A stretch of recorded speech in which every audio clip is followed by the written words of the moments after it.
बारात को बिठाने के लिए सेटिंग कर दी गई है।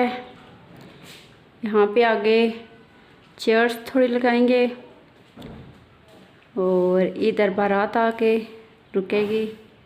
दूल्हा और उसके साथ बाराती यहाँ बैठेंगे। सेटिंग कर दी हमने।